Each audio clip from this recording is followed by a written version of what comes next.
Hey, what's up, everybody? Marcos Villegas, powered by Fight Hub TV and Stagefront VIP, being joined with Abel Sanchez as we're going to go ahead and break down some of the action that happened over the weekend and preview this day of reckoning heavyweight card that's happening in Saudi Arabia this weekend. Abel, like I mentioned, over the weekend, we were talking about it off air. Chris Colbert and Rayo Valenzuela, I think the fight that a lot of fight fans were interested in, played out a rematch. A lot of people felt that Rayo should have won the first fight when they fought at the, I believe, the T-Mobile not long ago. Colbert was given the win, but wow, man, Rayo got it back. He knocked down, nearly knocked out Chris Colbert in the first round en route to a lunging hook knockout that honestly kind of reminded me of when Chavez hit Roger Mayweather with like a lunging hook knockout. But like you were mentioning, going way back. Yeah, I know. Now, continue what you were telling me, Abel. What you thought? I thought that Colbert started out real well in his career. Had some very good fights, had some very good wins, and for some reason, once he got into the elite level, he had hot and cold fights. He looked good in a fight, and then looked bad in another fight. He had a fight maybe 4 or 5 fights ago where he really looked terrible. Maybe it was for a title. I forget who. Hector Garcia. Was it Garcia? Yeah. Garcia? Okay. Yeah. So he's always been a hot and cold fighter to me. He has good days and bad days. And unfortunately for him, the bad days happen on this night. But that's a good bounce back fight for Rayo, though. What do you think overall? You said he's hot and cold. Like, I don't know what causes that in a fighter. I'm sure you've seen it throughout your career at training pros. Like there's guys that look good in the gym, and then there's guys that don't look good, in the ring, and vice versa. Yeah, there's two kinds of. I think that there's two kinds of trouble with that. Some guys get Friday or Thursday and Friday get in a fight with their girl or had some mishap of some sort, not necessarily physical, and it really messes with their mind. Damn, really that much? Oh yeah, I've seen fighters that get in a fight with a girlfriend the night before or after the weigh-in at dinner time, and the next fight is just not that they get destroyed, but they just lose focus. They're not all there. They're thinking about other things, and unfortunately that happens. I don't know what happened to Colbert, but for him, I said hot and cold because there's moments when he looks like a world beater. And I've had fighters like that in my gym. I don't want to say any names, but I've had fighters like that. They look like $1 million in the gym, and then one night they look like, what the heck? This is not the same guy that I had in the gym yesterday. So it's hard to tell. But if a guy is on like Rayo was that night, and Colbert is a little bit off, even though he's more talented, Rayo's going to get the win, and he did. I don't think that that hook was expected. I mean, that kind of knockout was expected. But listen, when you're not ready mentally and you get caught with a good shot, sometimes you don't necessarily want to get up. Well, no, he couldn't get up. He was knocked out. Like there's no count needed. But the thing that I found not odd, but I was just like, damn, like this is playing out just like the first fight, if not more dominant on Rayo's part. And I got a sense though too. I got to give props to Colbert, man. He's one tough SOB, man. Like I don't know how he survived that first round, honestly. Everybody at that level has something special about them. That's why they're there. I'm sure Colbert had intentions of fighting the fight that he fought the first time. I'm sure he had the intentions of fighting for a world title again. I'm sure he had intentions of doing all the planning or fulfilling all the plans that he and the coaches put together in the gym. But listen, Rayo wanted to win too. Rayo, I think, is his first fight without the Benavides in his corner, correct? Yeah, Benavides was in his corner, but as a manager, he's not training him anymore. He went over to Robert's gym, but his amateur coach is actually training Rayo now. Oh, good for Rayo. Yeah, good for Rayo. At least he's going back to his roots, and hopefully that'll help him. No, he looked good, man. I'm just kind of thinking too, just out loud. Like, I wonder, like, it was rumored for a long time that maybe they were positioning Colbert to a Gervonta fight. And I'm thinking, well, because Rayo knocked him out, looked pretty good, that they might position him into that fight, even though, you see these things online that, hey, the fight that's going to happen is Gervonta versus Pitbull Cruz in a rematch. I would rather see Pitbull Cruz and Rayo next. Oh yeah, that's a good fight. Give Rayo a couple fights. Let him get back on his feet. Yeah, this is a big win for him, but he had a setback that I'm sure is going to affect him for a couple fights to get his confidence back that he belongs at that level. But Pitbull Cruz would be a heck of a rematch. For Gervonta, right? Yeah, yeah. Yeah. Well, we'll see. We'll see what happens. I don't know, man. There's a lot of factors there. Like Gervonta's maintained that he was hurt in that fight, that he had hand problems, a messed up hand, and he said like otherwise I would have knocked this dude out. Like look at the way he fights. He lunges into punches. Yeah, we'll see. If he's not hurt this time, maybe he'll do what I think the quality in Gervonta Davis is. If he can do that and he can show us that he was hurt by dismantling and destroying Pitbull Cruz, because Pitbull's a tough dude. So if he can do that to him, maybe he was correct. Maybe he's not telling tall stories. Or maybe Pitbull's just that, styles make fights. He's just that guy because he's shorter than him. He's aggressive. He throws his punches at weird angles that it's just always going to be a difficult fight. You never know. You encounter things like that. Yeah, but by Gervonta saying that, what he said, or insinuating that there was problems, he brought himself down to Pitbull's level. If there is nothing wrong, then they shouldn't be on that same level. They should, yeah, Pitbull's a tough kid. He comes in, he throws wide punches, he lunges, he does all those things, awkward things that normal fighters don't like. But if it's true, then there should be two different levels. Yeah, a lot of people want to see that rematch. I feel like a lot of fans of Pitbull want to see that rematch, but a lot of people are like, well, yeah, the first fight was a good fight, but Gervonta won. He boxed very, very well. He showed a different dimension, a different fold to his game. But no, we want to see Gervonta in with Devin Haney. We want to see Gervonta in with other people. Yeah, it's not going to happen yet. It's going to happen, but it's just not going to happen yet. Let the dust settle. Let Davis get in the ring again. Pitbull's going to give him a heck of a fight. At least it'll be a fight that he can get some rounds in with.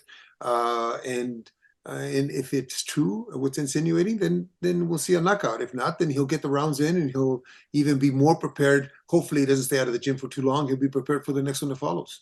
Yeah, and I'm by no account saying that that's the next fight for Gervonta. I'm just saying like I've seen that floating around. I could see because Rayo's gotten this win that they could potentially match him up with Gervonta as well. But also on that card, and that was Showtime's final card. They say farewell to boxing and end of an era for them. But David Morrell getting what is it, second round knockout? Yeah, impressive. What is that? His 9th or 10th fight. Impressive. I'd like to see him now against a proven top 2 or 3 guy that has a decent record and a couple decent fights against some quality names, so that we can gauge him. He fought a guy that really, who had he fought? The guy. Not to put down anybody down, but it wasn't on Morrell's level. And Morrell showed that he did what he had to do for guys at his level. The sad part about it sometimes when a guys like Morrell fight a nobody like this and they don't take the fight seriously, and Tyson Fury and Nagao, they take him so lightly that the fight goes 10 or 12 rounds and they end up looking bad against a guy they should have looked great. So Morrell did his job, his part. Now let's see what they can put him up against next that gives him a challenge. Ngannou's that good, Abel. Come on now. Okay. Come on, Abel. This guy has unreal punching power. Yeah, when somebody's standing still. Is when you go to the fair and you got that booth that's got that speed bag and you wind up and you throw it, of course everybody looks strong there.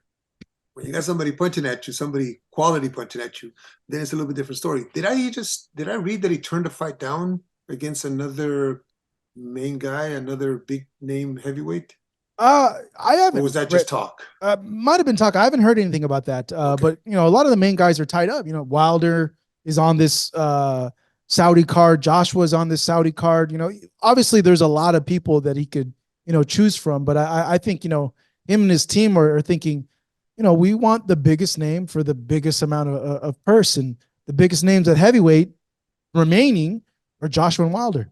Yeah, but he's not going to get those. Come on, he's got to. You don't think so? I think we talked about it before. I think yeah, we did. He needs to qualify for those. He Well, needs to qualify. I don't know. A lot of people would say, look what he did to Tyson Fury. He more than qualifies. Yeah, he didn't do that to Tyson Fury. Tyson Fury did that to Tyson Fury. I He don't was know, in the Abel. You same might ring. get He was some in the MMA.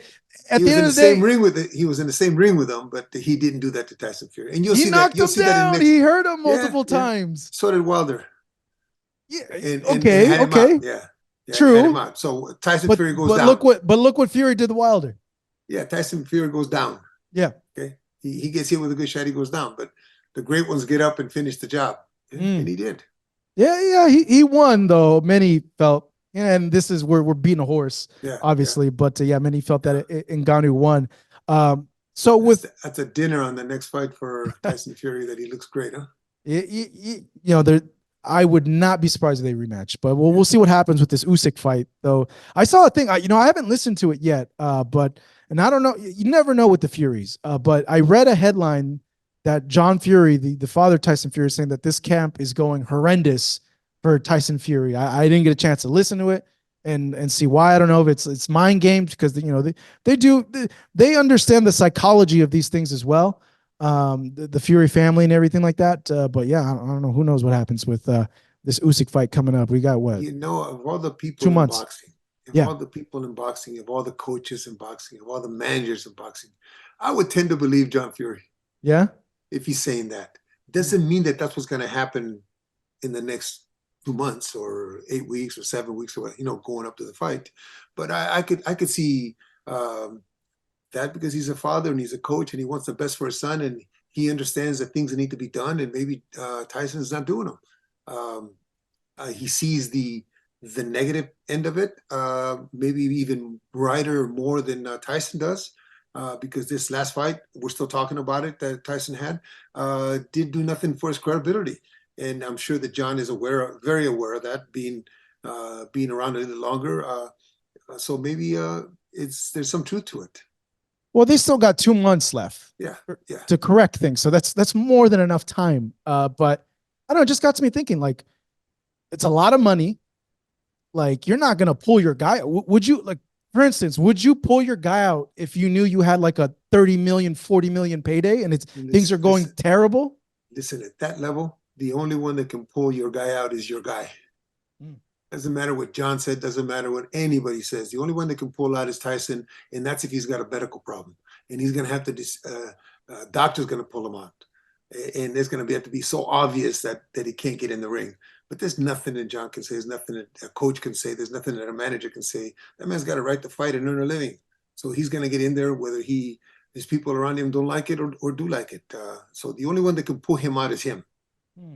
Wow. Okay. Nobody else has the authority to pull him out. Nobody signed the contract but him. So you've never been in a situation where you've told a fighter, like, look, like, you look terrible. Like, I don't want you going through with this fight. Never. You know why never? Because you never have a negative thought in your own mind, because that's going to translate to your fighter.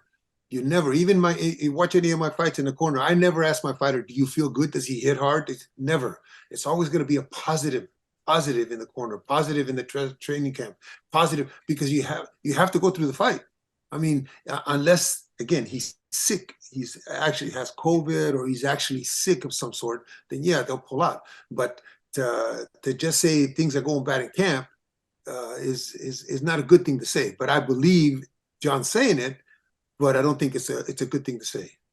Yeah, it's like I said, 2 months left, but yeah, it's just found it kind of interesting, like, that he would say that. Usually if a camp's going bad, you wouldn't say anything unless you're not getting through, I guess, Tyson, and you feel that's the only way to, like, get through to him is going to the media. Tyson Fury has got people around him, a family around him, especially his wife. And they've been through hell, both of them. Their story is very well documented. I don't believe that his wife would allow him to be in a position to get hurt. His wife would be the first one talking if there was an issue, not to us, not to the press, but to the people in charge, the commissions, the promoters. I don't think that his family, his close family, would allow him to do something that's going to put him in danger. His kids not being him not being around for his children. This is a dangerous sport. I'm sure his wife understands it. I don't think that that's the truth. It won't be the truth anyway. Yeah, that fight happening 2 months in Saudi, and then they're saying the month after that, Wilder and Joshua, if they win their fights, which we're going to preview that in a little bit. But side note, Abel, when we had our chat last week, a lot of people were mentioning, hey, you know, if things don't work out with Ryan and Derek, Abel. I read a lot of the comments. They're like, Abel should train Ryan. Like Ryan could grow a lot under Abel. I don't know, just your response to people commenting on that. Derek is a very good coach. Yeah, he is. And I would hope that everything works out with him and Ryan. I hope that Ryan listens to him.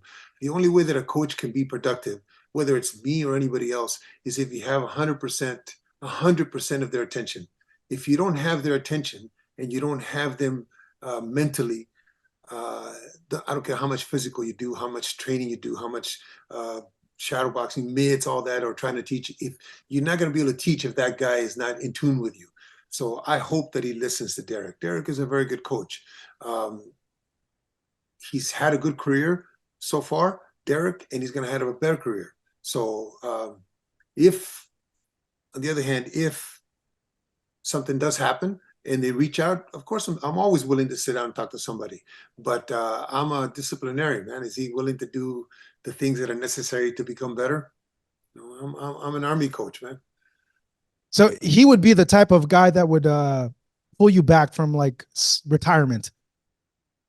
The situation would be, in other words, the possibilities and what it entails. Yes, it would have to be a special event like that, a special moment like that. But again, there's got to be, just like if I'm going to work with you, there's got to be certain understandings.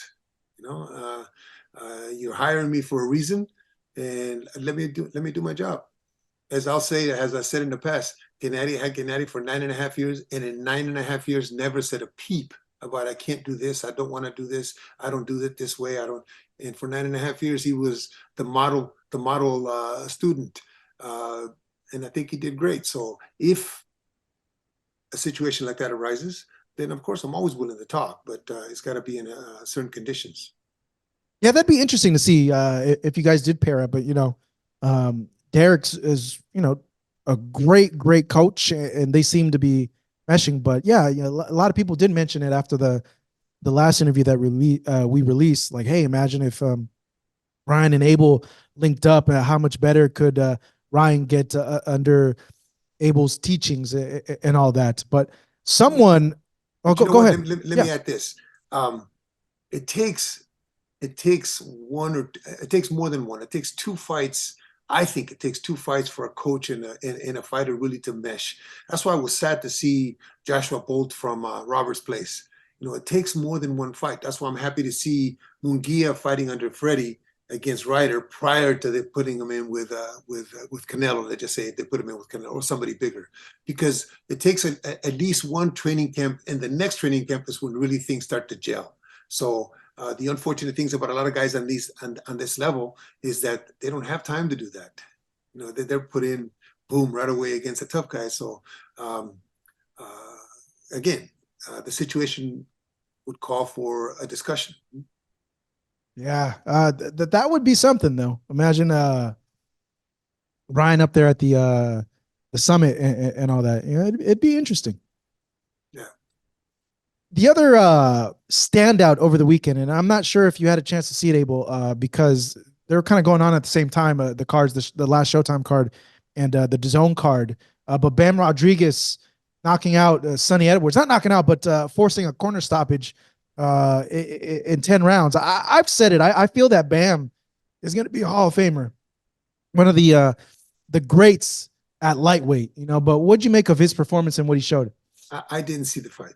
I read about it. It was Saturday night, and I was actually helping Ben in a corner at at a high school over in East LA with one of his undercard fighters. He had a kid that was 1-0, now he's 2-0, but I didn't get to see the fight. But I read about it. I've thought a lot about Bam. I think that he's going to be somebody to reckon with. He's still Still has a little bit to grow. Has to face some of the better guys. Yes, Sonny is a decent fighter, but not on the level of the guys he's gonna have to face here in America. Yeah, I had a chance to commentate like an early fight of his. I think it was like his second or third fight, and I knew then, like, just on the eye test, like, dude, this kid is freaking. He's better than what he should be at these amount of fights, and just what he's achieved already. Yeah, he's selling the product, man. he is. He's making you remember him, and that's so important. Yeah, I'm just convinced that he's gonna go down as like one of the all-time great like little guys with what he's doing, and they're queuing up this Gallo Estrada fight. He's already beaten Rungvisai. He's already beaten Quadras. If he goes into this Gallo fight and he beats Gallo, that's like he's knocking off like all the greats in those weight classes. Okay, but he's knocking them off at what time of their careers though? That's true, but that happens to every fighter, Yeah, though, right? no, that does. Listen, I had Terry Norris fight Ray Leonard, and Terry Norris the second defense. Ray Leonard was 34, 35 years old. Yeah, it's a big win and big notch in our belt, but we're beating him when he's not at his best. So now that's what I just said, what I said before, is that now he has to fight some of the better guys here. I know there's not that many of them, but the better guys here in America, or the guys that make a living here in America. The thing is that, like, there's not anybody. Unfortunately, yes, you're right. Yeah, like he has to keep moving up weight classes, and like the biggest, it's a 10-pound difference, but people are saying no way. No, that's too soon. That's too soon. But I know he moved up too, though. He moved up from 105, so it's too soon for him. Let him, again, just like Rayo, let him get a couple fights in his belt. Let him get that rhythm and that consistency going, and let's see what happens, what materializes from him. All right, Abel. Now, putting our attention over to the heavyweights that'll be rumbling in Saudi Arabia this weekend. Huge card that DAZN is putting together. They're broadcasting the pay-per-view Day of Reckoning that's gonna have a lot of the top heavyweights in the division tussling with each other. In the main event, Anthony Joshua taking on Otto Wallin. In the co-main event, Deontay Wilder against Joseph Parker, amongst other fights on this card. Daniel Dubois against Jarrell Big Baby Miller. Philip Hergovich versus Mark Demori. Frank Sanchez versus Junior Fa. But, obviously the attention is towards the main and the co-main, Deontay Wilder and Anthony Joshua, because it's been said, the winner, if they win both their fights, they're going to fight each other in March. Let's start from top to bottom, Abel. Let's start with the main event, Anthony Joshua, Otto Wallin. Does Otto Wallin have a chance at winning, in your opinion? And does he put in a similar performance like he did against Tyson Fury, where we see that this is a lot more competitive, a lot harder fight, and he could ultimately pull off the upset against a Joshua? Of course he has a chance. They all have a chance. But he's not on the level of a Joshua. When he gave Tyson a hard time, it was the same Tyson that fought the MMA guy, Ngannou? Yeah. That was as Tyson Fury showed up for that fight. Wallin is one of those guys that doesn't look like much, doesn't show you that much. You watch tape on him and you say, this guy's easy. We can beat this guy easy. I lost a decision against him with Dominic Brazil. He's not a big puncher, but he's an awkward guy. Southpaw, awkward guy. Doesn't have the biggest frame, doesn't look like a killer, but he's awkward, hard to hit, not a big puncher, but he's going to be there. He's going to give you a hard time. He's in the same mode as an Usyk, only not quite as talented as Usyk. But he's going to give Joshua a hard time, but Joshua should beat him. I'm not going to say he's going to stop him, and if he does, it'll be something late. But Joshua's the better athlete. Joshua has the better skills. Joshua has the better pedigree. Should be a good fight for both guys, but I think Joshua prevails. Yeah, Joshua obviously is the favorite, just because the level of competition that he's fought against. But hey, he's lost 2 fights against the southpaw in Usyk. Not saying that Wallin's an Usyk, but same type of fighter though. Same type of fighter, just not as talented. Well, I was gonna say, like, I guess, is it correct to say that Joshua does have trouble with southpaws? I wouldn't say that. I would say he has trouble with Usyk and will have trouble with Wallin, not in the same way that he had him with Usyk. Usyk is a different type of fighter, but Wallin is going to give him a hard time. But he will eventually catch up to him. He will eventually be able to land his shots. He will eventually be able to muscle him. He's the bigger guy, not so much in height, but in physicality. He's the stronger guy, at least in appearance. Wallin didn't seem to be that strong when he fought Brazil. Brazil is just a guy that didn't have the background that a lot of these fighters have, and he came in it real late in his life. He was a football player, obviously, but I do think that he will give him a hard time, but Joshua should prevail. Like I said, if he knocks him out, it would be after the ninth, after he wears him down. What should Joshua be looking out for? Because, like you mentioned, you put a plan together for Brazil to fight against Wallin. So you're familiar with him, his strengths, his weaknesses. What does Joshua need to be looking out for or need to avoid? Okay, well, for Brazil's doesn't have the talent, obviously, that maybe a lot tougher than Joshua, in my opinion, but he doesn't have the talent that Joshua, or the pedigree that Joshua has. Joshua can't let Wallin get into his fight. Joshua's going to have to be in his face. He won't have no big power to be leery of, but Wallin will land his punches. But Joshua cannot let him get started. Joshua's got to be the aggressor. Joshua's got to be pushing him. Joshua's got to be muscling. Joshua's got to be touching him somewhere at all times, and he'll land the shots. But if he waits for Wallin, then it's a long night for Joshua. Do you think we see like a split decision fight then? In another interview that I did, my quote was, "It could be a controversial decision for Joshua." Wow, you see it that tough for him, huh? Yeah. Listen, if Joshua doesn't do what I'm saying, and he allows Wallin to be in the fight, Wallin will land his punches. He's not gonna sit back and not land his punches. He's gonna land his punches. They're gonna be awkward punches. They're gonna be punches that Joshua doesn't expect, and they'll look like he didn't expect them to the judges. So there could be some close rounds. There could be some kind of controversy, but I still think Joshua wins.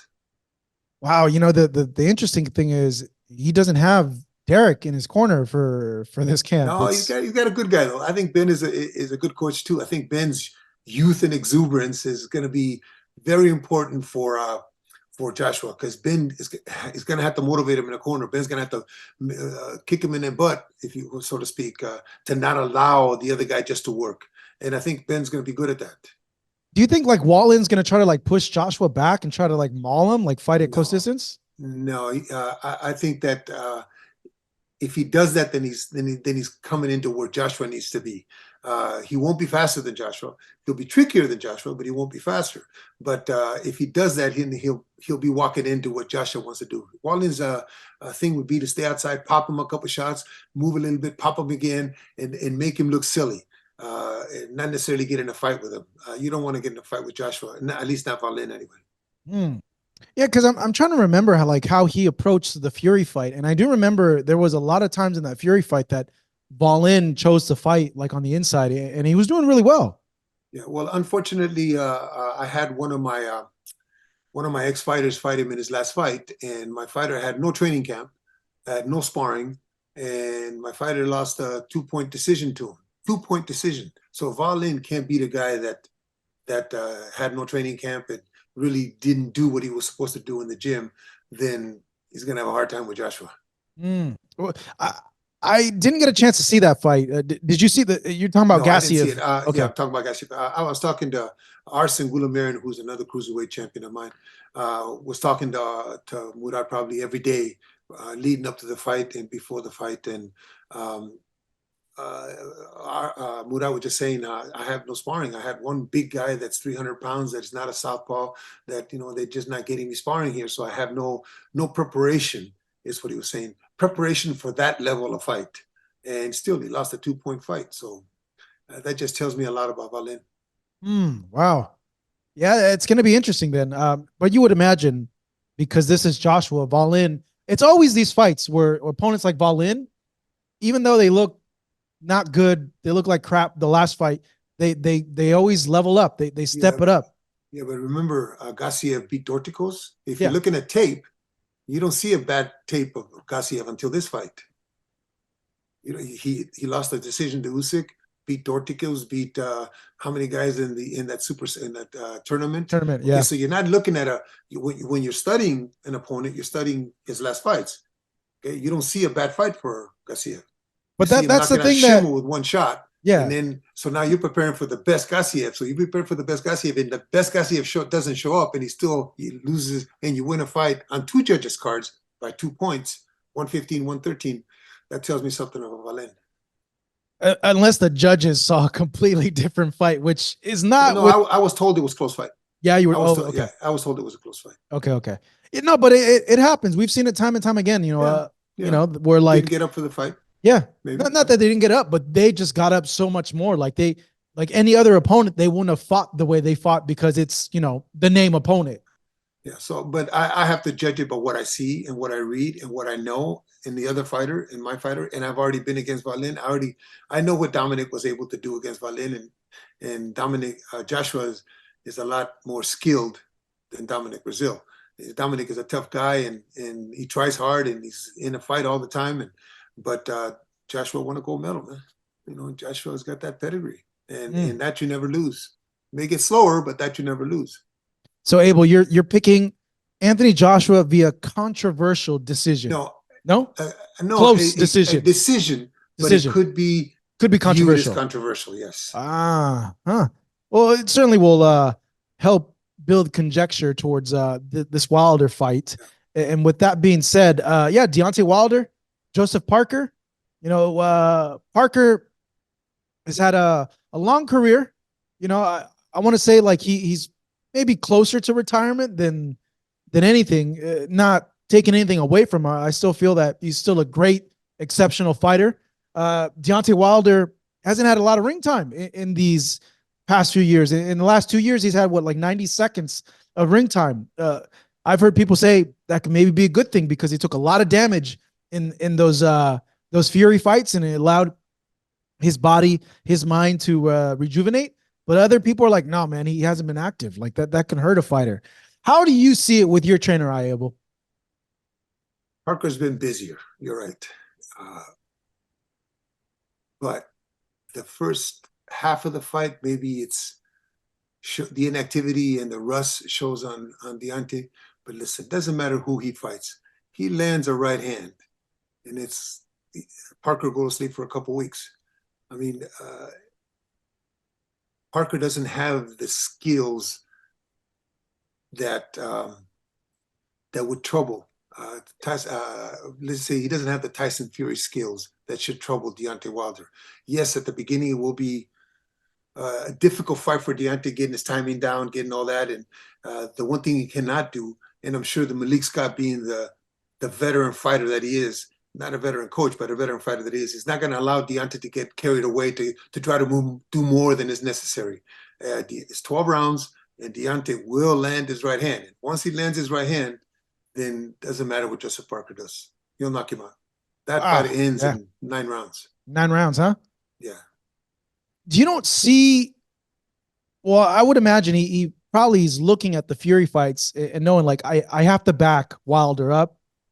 I can't allow a lot of distance for him to land that right hand. Yes, I don't have the size of a Fury, but this is my best bet. Again, he's playing right into Deontay's right hand. I mean, he's going to walk into what I would do with him is I would try to box him and box Wilder until the opportunity arose. But if you're going to walk in and allow Wilder to be at a distance, just like the one guy that he kind of like knuckled on top of the head and knocked him out, his last Luis Ortiz? No. Oh, no. Helenius. Okay. Yeah. If you're going to get that close to Wilder, it doesn't matter how he hits you with the right hand. He's going to hurt you. And if he hurts him, Wilder is a finisher. He may look like an amateur when he finishes, but he may look wild and may look really ugly as a finisher, but he will finish you. And he will land another right hand. And if he lands another right hand, then somebody's going to be hurt. But Parker's going to pose a problem. Parker is not completely done. And you say retirement, but he's heavyweights can go on till their 40s. I mean, they don't wear as much as the younger, the lighter guys do. So Parker will present a problem. Will present a problem for 4 or 5 rounds, 6 rounds. Then between 6 and 9, Wilder will figure him out and land that right hand. And I think he hurts him and knocks him out. Yeah, I'm thinking like, how would Parker like beat Deontay? Like we saw like Luis Ortiz try to like box Deontay, and yeah, he was winning every single round of that fight until, like you mentioned, bink, you get hit, and then it's all over. And Wilder's even said, you know, like all I need is to be perfect for 1 second, and you're out. You need to be perfect the whole entire fight. And I'm like looking at Parker like how he is as a fighter. You know, good footwork. He moves in and out. You know, he's pretty fast for a heavyweight. Parker's Arms a little though, bit bigger too than Ortiz. Parker's yeah. not weight wise, but Parker's a little bit larger, a little taller, a little longer. So who knows if he can match speed, if he can outbox him? Because Deontay can be outboxed because Deontay's career has all been focused on his big right hand. You know, his boxing skills haven't evolved with the rest of it. The knockouts have come so quick that he hasn't had a chance.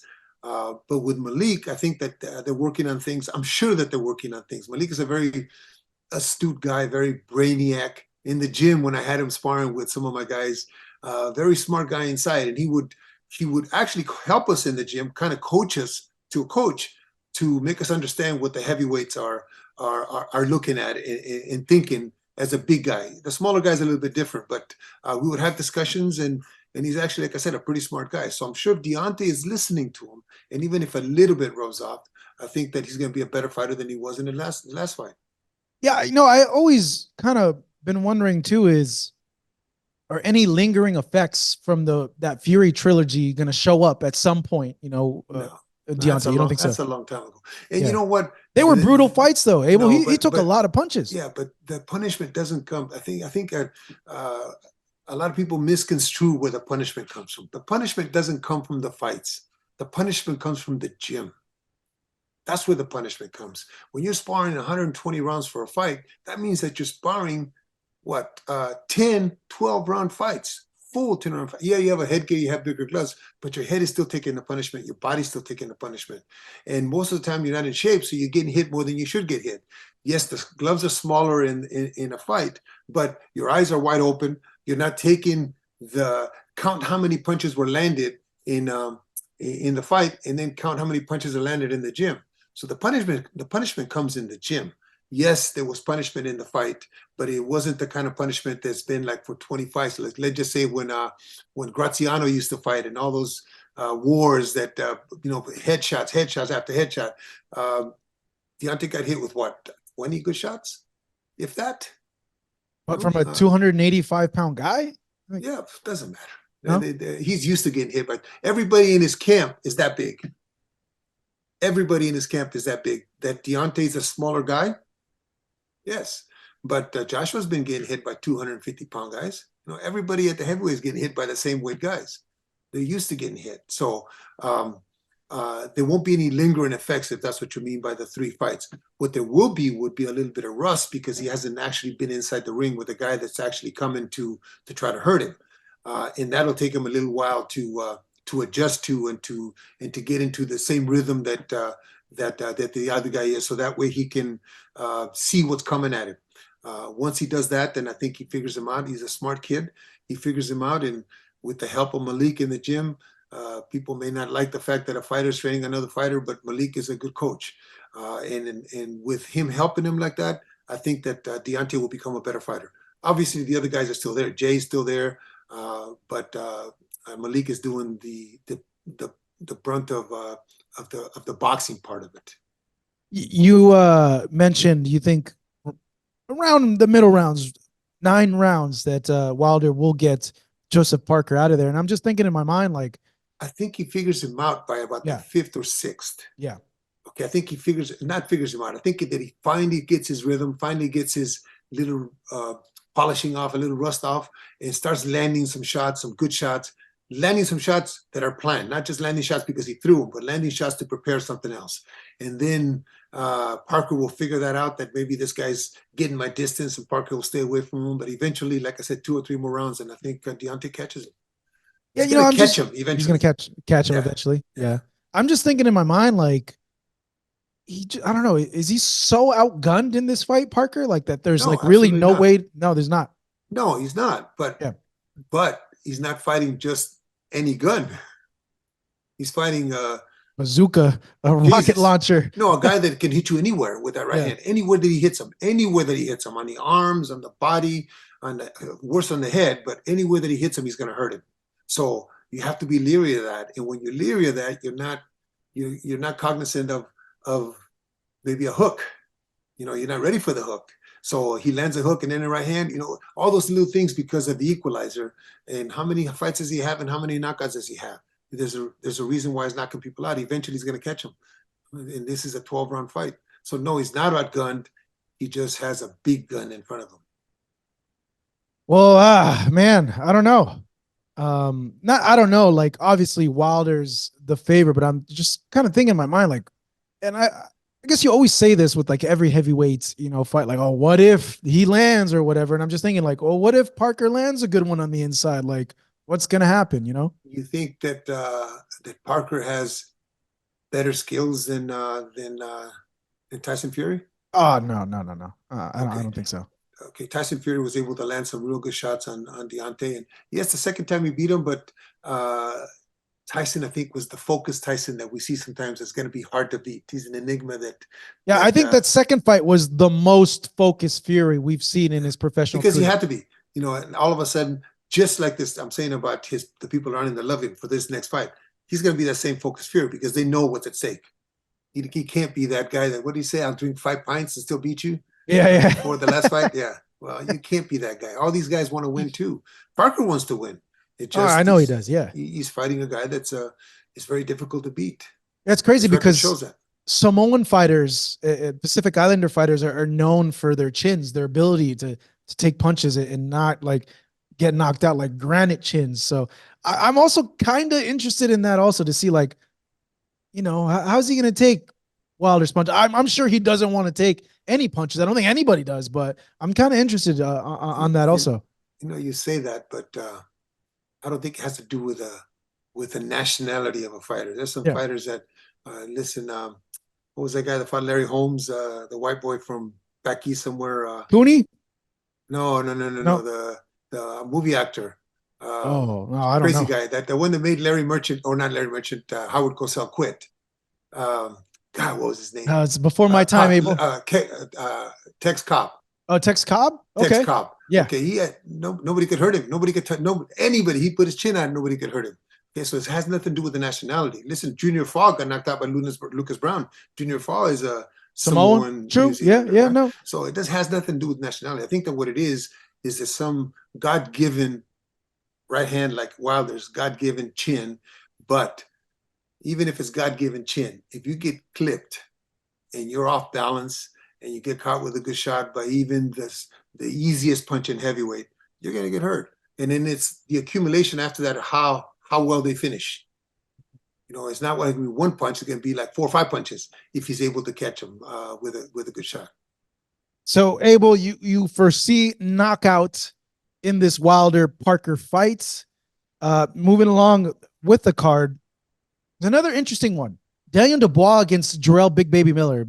Big Baby Miller, a lot of controversy, obviously, given, his failed drugs test that stemmed from his potential fight with Anthony Joshua that actually made that fight fall out because he tested positive for 3 substances in the course of months. But, he's back now taking on a Daniel Dubois.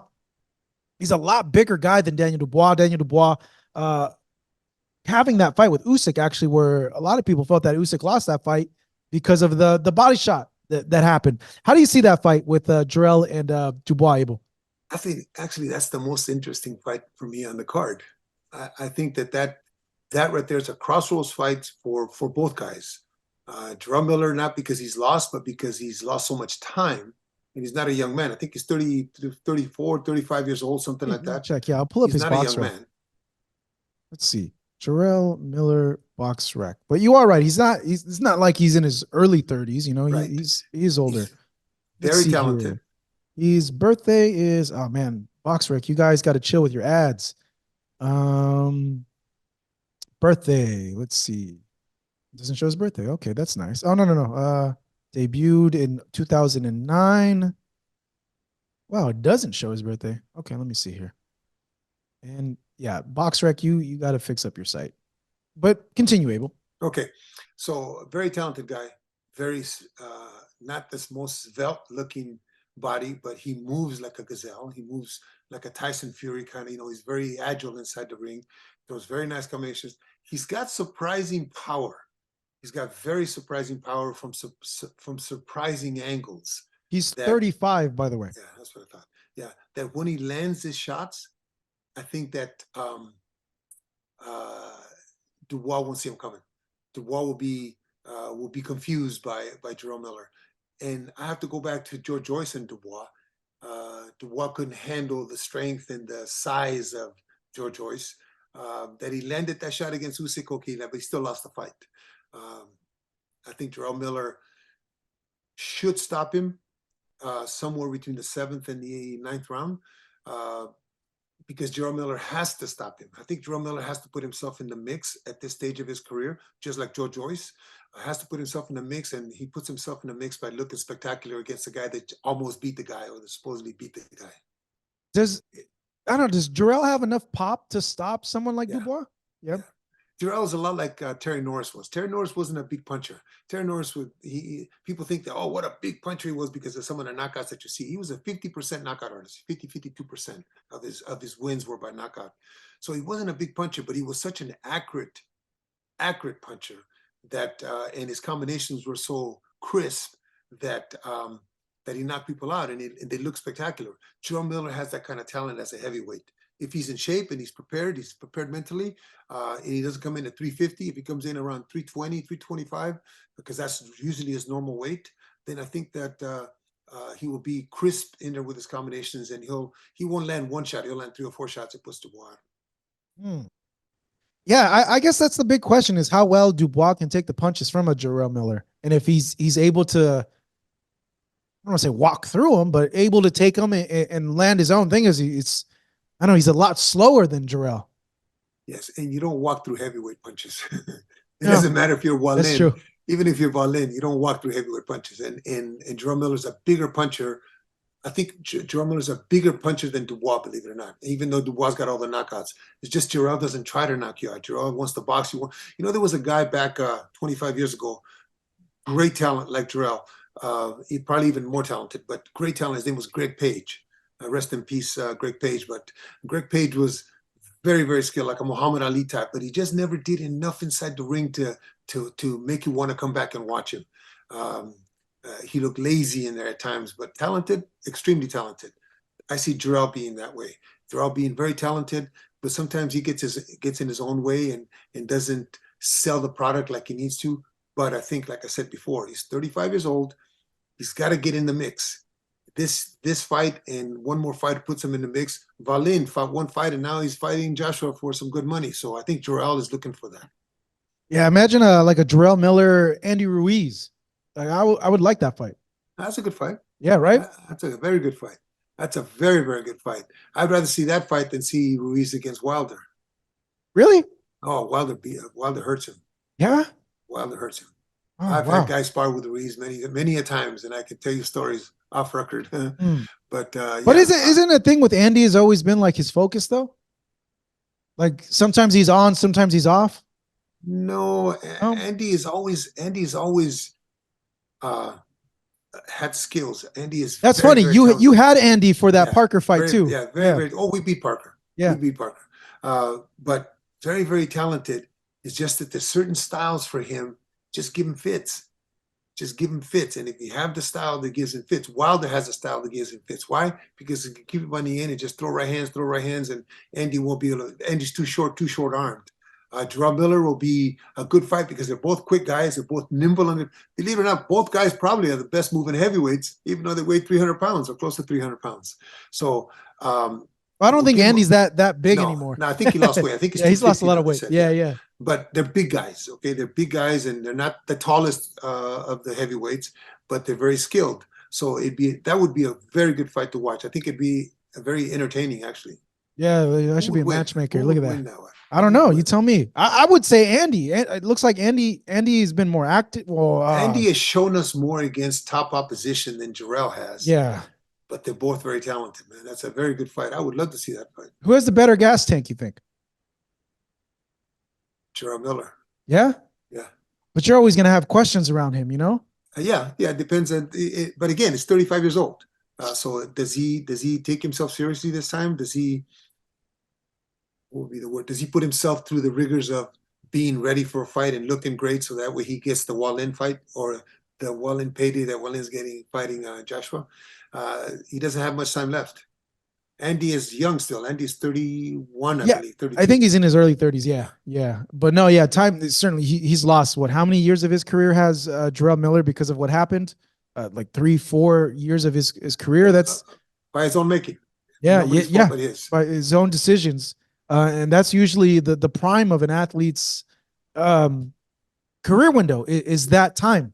Yeah, but and not only that for him at this stage of it's not so much for Andy, but for him, 35 years old, right now is when the nucleus of the heavyweight division is fighting each other.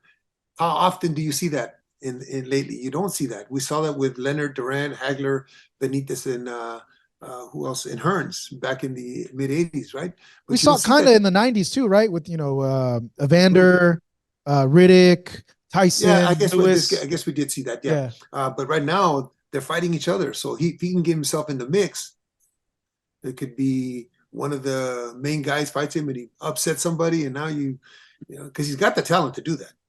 He does have the talent. What he doesn't have is the mind to put himself through the rigors of what all fighters have to go through.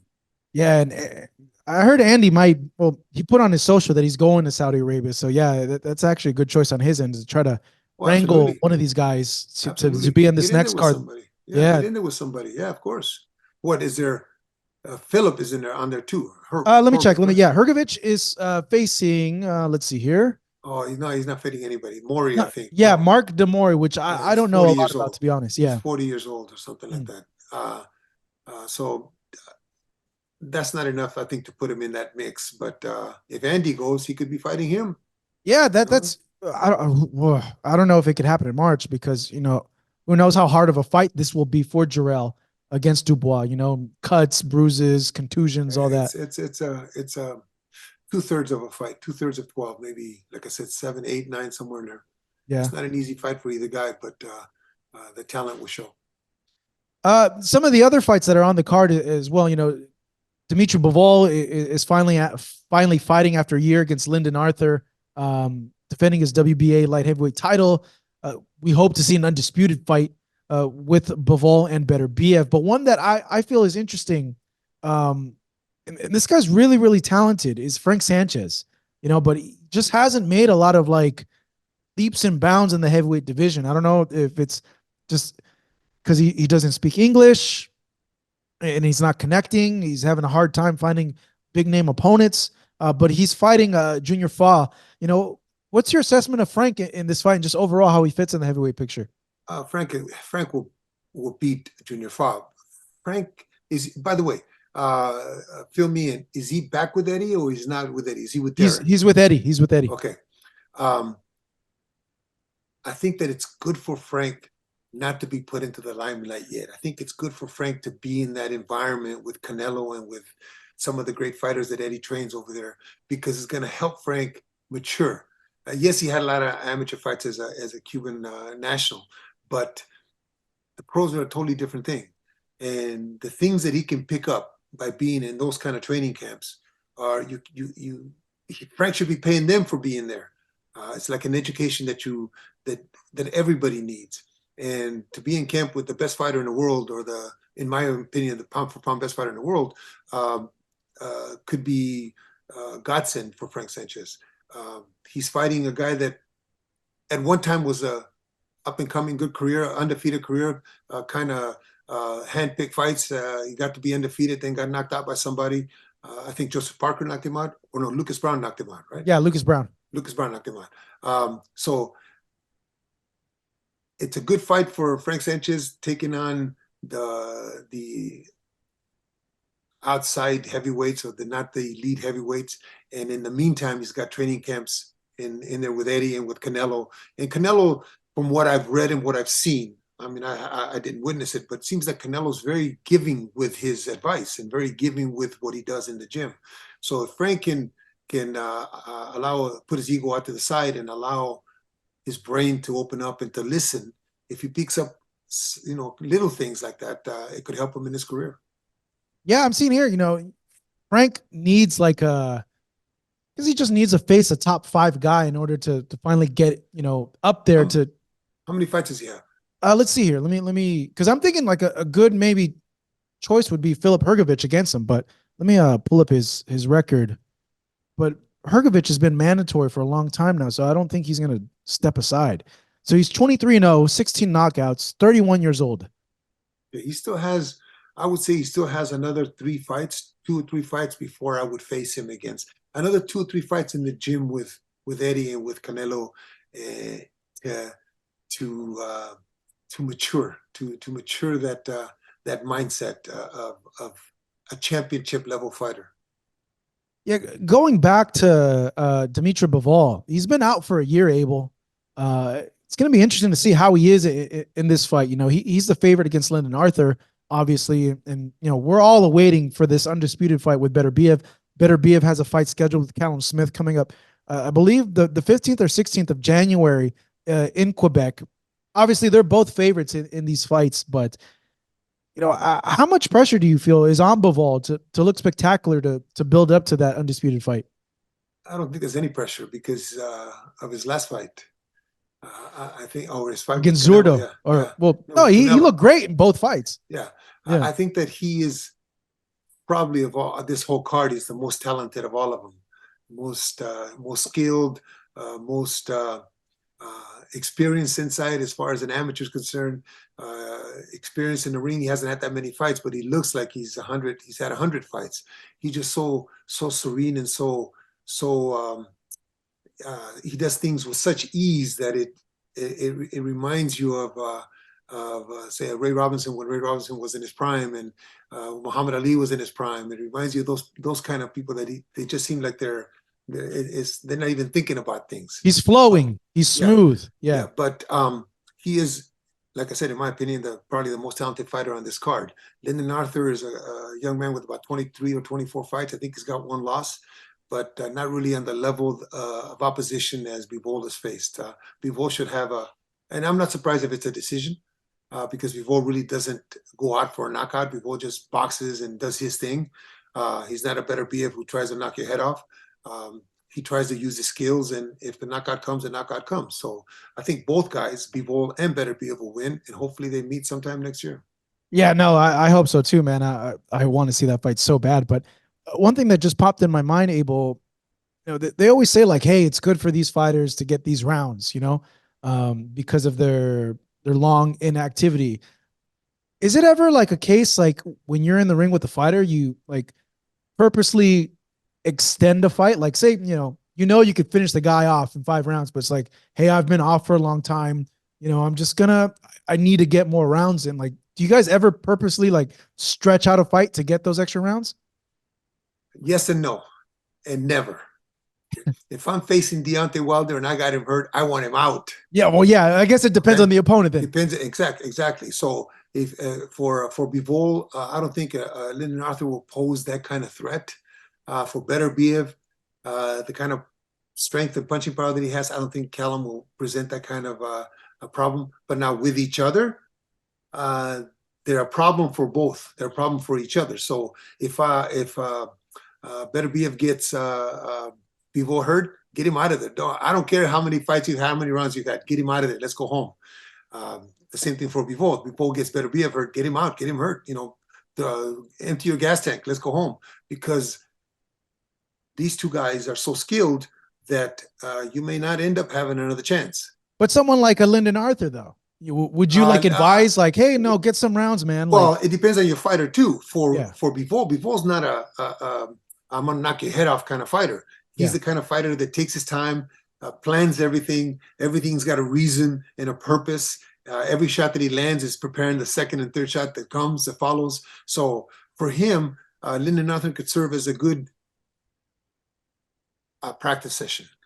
I'm not going to say sparring session, but practice session to practice what he's been working on since the Canelo fight, to improve and to mature as a fighter, because you can always get better. We always, at least in my experiences, we always try to add one more wrinkle every fight. Every fight, I want to try something different to add to the repertoire. So if you can do that, you're going to become a more rounded fighter as your career goes on. So I'm sure Vivol, having the experience and the knowledge in this game that he has, I'm sure they're working on something that they saw in the Canelo fight that they could implement against Lyndon Arthur. So you've seen Morrell fight now a few times. We've all seen David fight. You've seen David up close. Does either or, how do they match up with Bivol Beterbiev? They have a better chance against Beterbiev, believe it or not. Both of them. Than Both Bivol. of them. Yeah. Because Beterbiev is not the boxer, is not the astute technician that, even though he's got a lot of experience too, but he counts more on his strength and on his power than Bivol does. Bivol is very tactful. Bivol is very technical. So I think that if they're gonna beat one, they would beat Beterbiev before they would beat Bivol. But they're 68 pounders, though. These guys 75 pounders, right? Yeah, but they've both have mentioned, hey, if they can't get these Canelo fights, they're going to move up to 75 and seek, the biggest fight there, which is, the Bivol Beterbiev winner. Now, why isn't anybody talking about Morrell and Benavidez? No, people have. The latest I've heard, I think was, like you mentioned last week, feel that maybe Morrell doesn't deserve a Benavidez fight at this point. That's a good reason why. I agree with that. But Morrell told me, hey, if David moves up to 175, I'm moving up to 175. I'm following him at every weight division he goes up to until he gives me that fight. Yeah, to fight a Beterbiev or to fight a Bivol, I don't think they have to earn it. I don't think the Beterbiev and Bivol are on the elite level that people are going to sell or going to clamor for a ticket or clamor for a pay-per-view. I think that they'd be doing Beterbiev and Bivol kind of a favor to move up because they're known here in the States. More David, right? Than Morrell, because Morrell's still not a really known name. Yeah. Yeah. So it would be good for all four guys to be fighting each other. Could you imagine we could have a roundabout with those four guys? That'd be great if they do like a little mini tournament. Yeah, that'd be awesome. But I don't know. At the end of it, who would be in the final? I'm gonna shake. Okay, I'll put out the bracket here. The first round of this 4-round tournament, it's going to be Beterbiev, Morrell, and then Bivol, Benavidez. Oh, wow. The second fight's a tough fight. Yeah, it is. For me. So Bivol, Beterbiev. But if you do Morrell, Beterbiev. No. The first round is Morrell, Beterbiev. Second round is Bivol, Benavidez. But I think you're putting the number 1 and 2 guy in the second fight together. I would, who's number 1, who number 2, number 3? Fight number 1 against number 4, number 2 against number 3. Well, I don't know. It depends on who wins this undisputed fight, because but usually when you have a tournament, you go 1 against 4, 2 against 3. I know, 1 against 8, 1 against 8, 2 against 7. Well, you would rank Benavidez obviously above Morrell. Morrell, I would think, would be number 4, Benavidez number 3. But between Beterbiev and Bivol, who would you rank 1 and 2? Like, I don't know. Would you give it? I would say Bivol number 1. No, Beterbiev, right? Because he has more belts. When you place him, Bivol number 1. Okay. Bivol number 1. Beterbiev 2. Beterbiev number 2, or even Benavidez number 2. Beterbiev or Benavidez number 3. Oh, you can't rank Benavidez above Beterbiev because he hasn't won a title at 175 like how Beterbiev has. The belt is, you can buy that at Kmart. Well, then why don't I have a ton of belts? It's the skills, man. It's the skills. If Canelo Haney gave up all his lightweight belts, does that make him less of a fighter? No, man. No, makes him a that's better true. fighter. Okay. Yeah. So I think that Benavidez and Beterbiev are interchangeable, but let's just say Beterbiev is number 2. Bivol beats Beterbiev, Benavidez beats Morrell. The finals is Bivol and Benavidez. At least that's me. And what happens there? Oof, tough fight. Yeah. Bivol. Wow. Whoa. Yeah. Yeah. You pick Bivol over. Yeah. Even with bigger, smarter. Even though it's going to be a ton of punches fired by Benavidez You and don't a lot think, of effort by Benavidez. but you don't But I think think David will wear him down? no, No. no. It's too Mm. big, man. Too big and too strong. Just like if Bivol happens to get through Beterbiev in this next fight, you'll see that Beterbiev is a very, very strong guy. So he's a Yeah, cruiserweight. solid. Yeah. He's a cruiserweight in a light heavyweight body. Mm. But if Bivol gets past Beterbiev, you'll see a Bivol that is going to be hard to deal with because the strength really is not going to matter because his skills are going to be able to negate the strength. Now, I've seen some of these sparring clips, little clips of Bivol and David, and David's like throwing like 7 punch combinations on Bivol, and Bivol looks Listen, lost. Like he's just like, I what the had heck is going on here? I had a young man, a young 168 pounder that at the time had maybe 12 fights. I took him down to a gym down in Orange County, and we sparred 4 rounds with Bivol, and that's all they wanted. Okay? No, Bivol didn't look the greatest. My guy had a great time with him. That's in the gym. That's in the gym. Bivol is preparing for a fight. The gym is not the place to showcase your skills. The gym is a place to practice your skills and polish your skills. Golovkin never looked like $1 million in the gym. He looked great in the fights, but in the gym, he was practicing the things that you're supposed to practice. Um, so, what happens in the gym? That's why I've never understood them putting sparring sessions on YouTube and on Facebook, because that's the gym. Put the small gloves on, take the shirt off, have 10,000 people in the audience. Totally different story. Totally different story. Yeah, yeah, that's true. It's sparring's practice, but doesn't it give you a gauge of how you're gonna do against a guy though? Not necessarily. No. It was Bivol. What was Bivol working on? Listen, there was times when I had Gennady in the gym, and I would say, "Today we're not going to throw the right hand. Today we're going to throw the jab. I mean, just the left hand. Just use the left hand this way, this way, this way, or the right hand, or we'll move in a particular direction, not like we normally move. We're going to do things that we normally don't do." I would suggest that to, in prior to the sparring sessions, and that's the way. Listen, in a fight, if you hurt your right hand and you have to put it behind your back because you can't throw it anymore, you better learn how to fight with the left hand. So what was Bivol working on when that sparring sessions took place? Was Bivol working on defense? Was Bivol working on movement? Was Bivol working, so the guys that come into the gym and just go, go, go, go, go, go, like you're telling me David was, what was he practicing? Practicing throwing punches? You can do it against the back. Practice making the other guy do what you want him to do so that you can land those punches the correct way, not just on Bivol's gloves. I'm sure that a lot of those punches weren't landed clean that you're talking about. Well, again, what was Bivol working on? So different coaching styles and different training styles are all over the world and all over America too, because there's different kind of coaches. Different coaches, coaches like okay, let's just say the Mayweather gym. Everybody wants to kill each other, and they go 50 minutes in a row without any breaks. That's not sparring. Really, that's not learning. That's not progressing. Maybe to them it is, and that's okay. If they can develop fighters like that, great for them. Bivol's the type of fighter, in my opinion, that looks like he's had a lot of schoolwork, a lot of tape watching, a lot of sitting with his coach and saying this, because it took somebody to teach this young man how to be so good.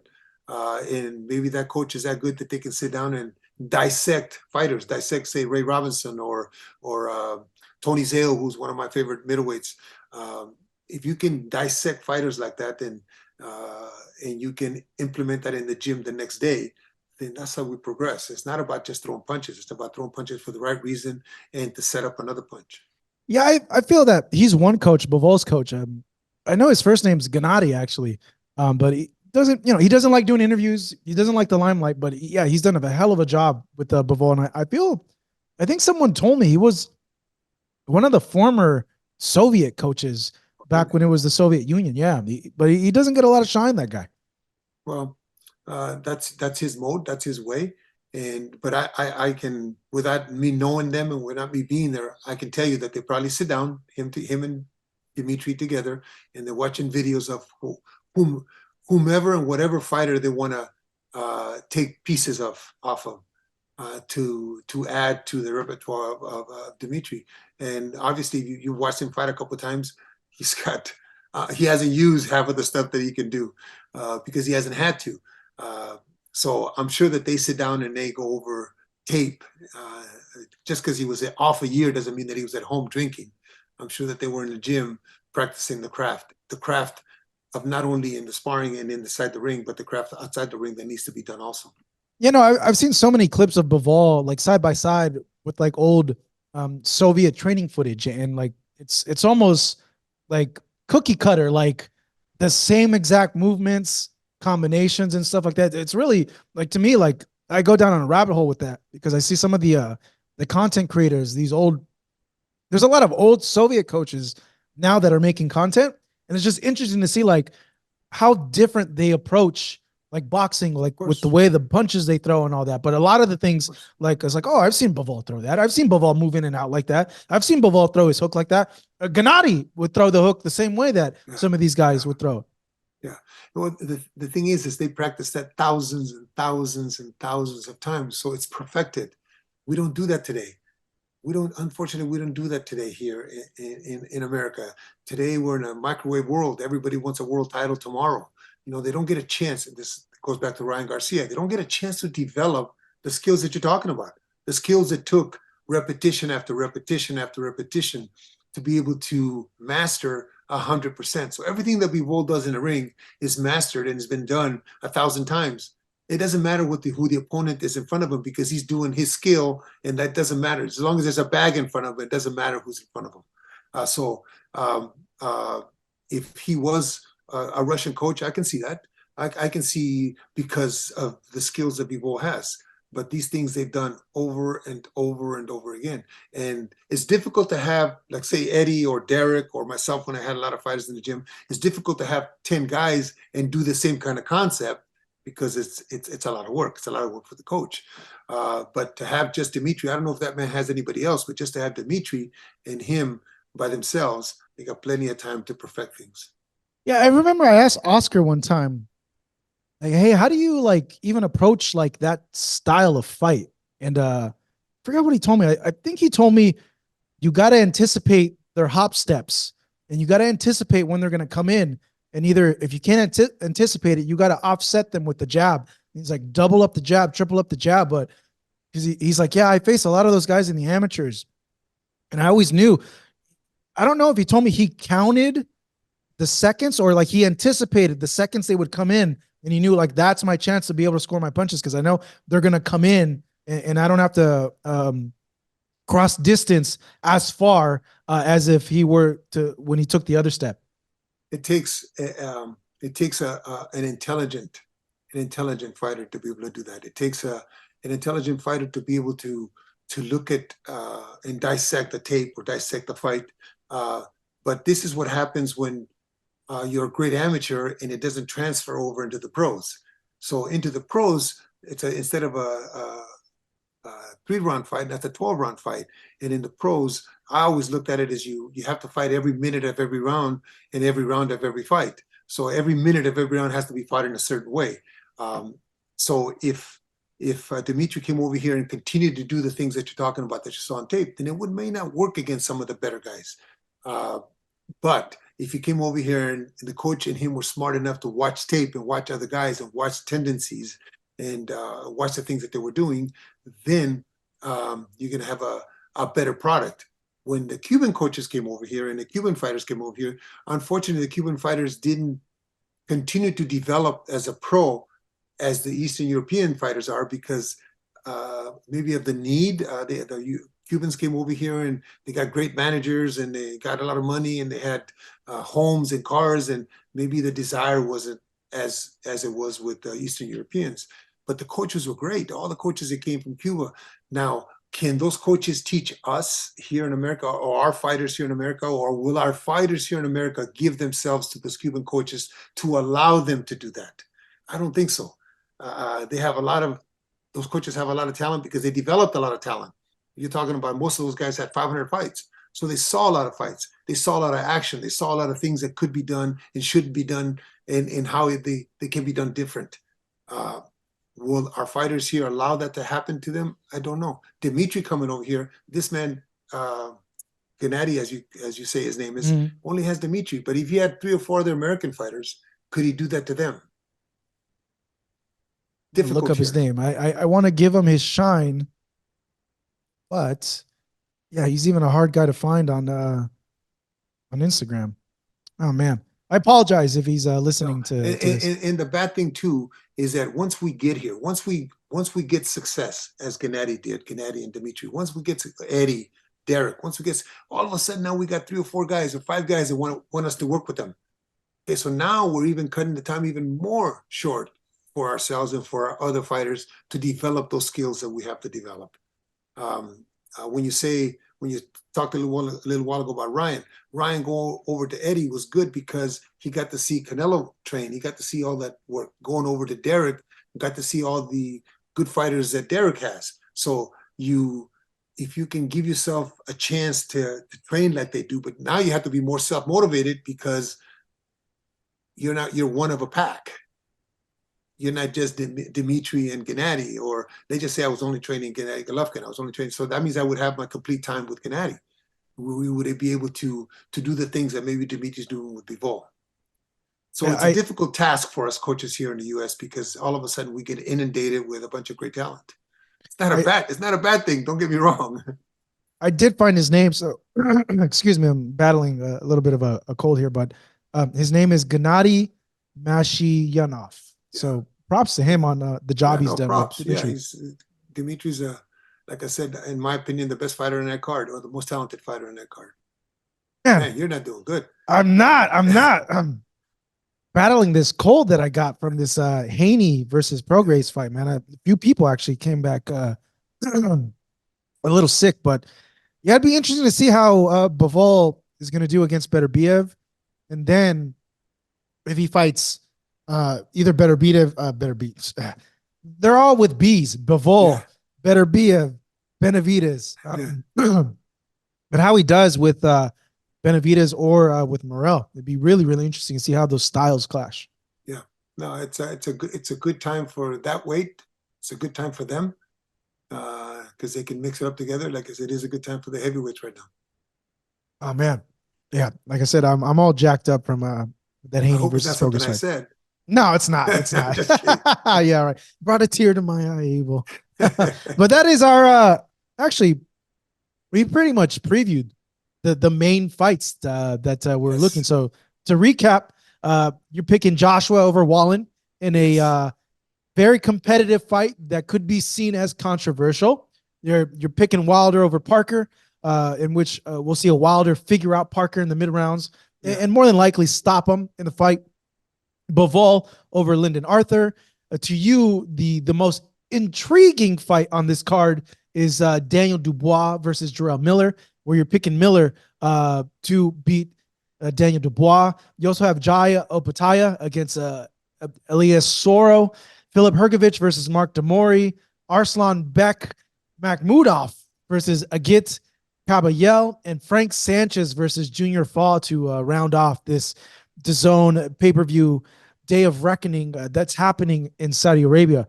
Hey, Abel, man. Hey, you know that Jai from Australia. Yeah, he's fighting an undefeated guy. Yeah, I don't know how he's an English kid. I don't really know how much he has. Let's see. But he only has 7 knockouts or 8 knockouts. Like I think. Let me pull him up.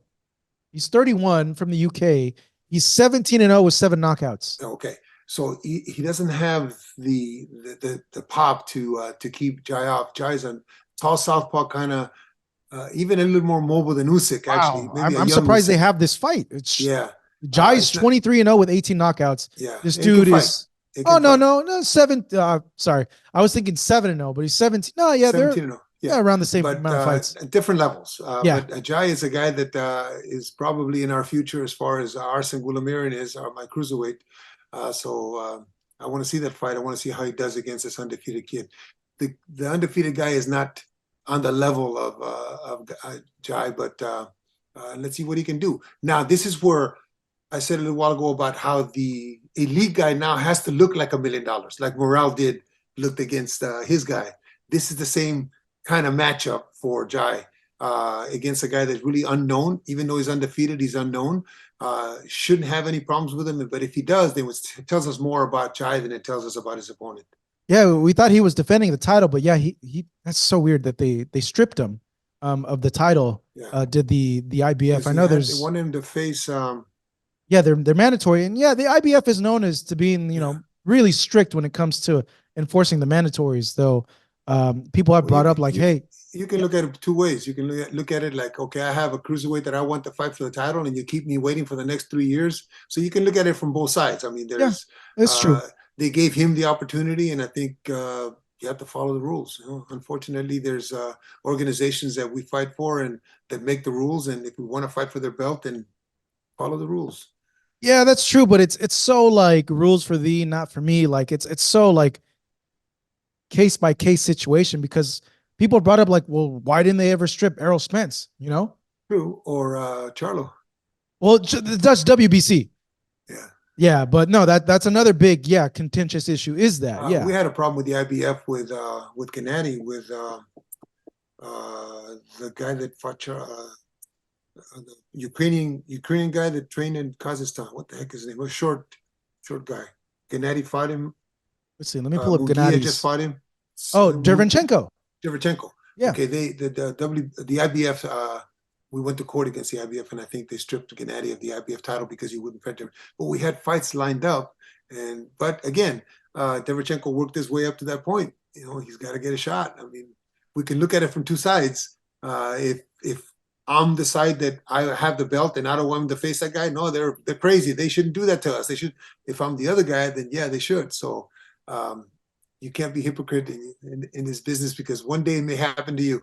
Yeah, You'll no, be on that's the true. other side. That's in anything. In anything. That one day it could be you in that position and stuff like that. So yeah, it's important to see, both sides. Both sides, have their reasoning over that. But it just I don't know, it just seemed kind of odd on Jai's part, that You know who the mandatory was, who the guy was? I could look it up, but off the top of my head, I'm not sure who it was. But yeah, I think it just happened like a day or two ago where they stripped him. Let me pull it up here on Google search. Let's see here. 3 hours ago, there was a story about this. Scheduled to face unbeaten Elias Zorro. IBF had previously given Opataya an exception to make a voluntary defense against Jordan Thompson back in September. The sanctioning body refused to sanction Opataya's contest with Zorro, citing that he's already under a mandatory order to face Marius Briedis. Marius Briedis. Polish guy, I think, was he? Yeah, he's a funny guy. He has a personality, Briedis. I think he was knocked tough out. Fight. He gave Usyk a tough fight. Yeah, he's a tough fighter. Briedis box rack. I don't know. He lost to Usyk, but he gave him a heck of a fight. Did he get knocked out in one of these fights? Yeah, he got knocked out. I think his last fight. Who did he fight? Let's see here. Let me pull it up. Well, he got beat in his last fight, but he gave Usyk a heck of a time in the cruiserweight. Oh yeah, it was Jai. It was Opataya. Yeah, but no, he didn't get knocked out. Well, okay. No, yeah, Usyk lost majority decision, and then he went on a winning streak. 1, 2, 3, 4 wins, and then he lost to Jai Opataya in Australia. Yeah. So they were doing an immediate rematch. Is that what they were doing? That's I guess so. Yeah. I guess they had ordered a rematch. Maybe it was a controversial win. Yeah. I'm not seeing much more here on this article, but yeah, like I understand, like, you gotta, as a fighter, you go where they're paying you the most. Right, of course. They're only paying them a certain amount for the rematch, and it's like, oh yeah, we're giving you $5 million, and I don't know how much they're paying them, but I'm just saying, using understand, well, yeah, $5 million to fight this guy. He's a star in Australia. He's a good. Yeah, fighter. He's a big name. He's a big name over there. Yeah. Hey, they're having a moment over there too. Tim and Jai, George, a lot of good fighters. That one kid that just knocked out Montana Love. What's his name? Yeah, I know what you're talking about. Oh man, Paro. Yeah, Paro. I can't remember his first name, but yeah, they're having a moment too as well. But Abel, it looks like we've come to the end of this preview here. Before I start, dying of whatever I have. But hey, man, I'm glad we're not in front of each other. Yeah, no, I want to catch it. No, it's on the tail end, but it's weird. I'll go on like these little cough spurts. It's crazy, not enjoyable. Like I said, it stopped me from going to Saudi. Like I wanted to go cover this fight, but that's the worst, having to travel while sick. It's the absolute worst, man. But as always, Abel, thank you, man. I really appreciate it. Previewing this Day of Reckoning pay-per-view card and reacting, to the action that happened over the weekend. Showtime finally closing its doors on boxing programming forever. And Bam Rodriguez getting a impressive win over Sonny Edwards to unify his weight division as well. As always, for Abel Sanchez, I'm Marcos Villegas. Thank you guys for watching us over here on Fight Up TV.